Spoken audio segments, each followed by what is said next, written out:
Here we divide 653 by 5 in a long division method. 5 times 1 is 5. On subtracting we get 1. So now we put down this 5 and it is 15. 5 times 3 is 15. On subtracting we get 0. So again we put down this 3 and 5 times 0 mean 0.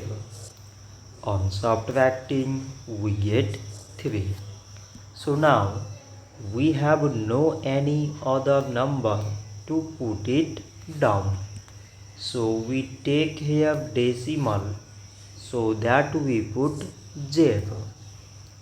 So it is 30 and 5 times 6 is 30. On subtracting we get 0. So 653 divided by 5 is 130 decimal 6. So this much for today and thanks for watching.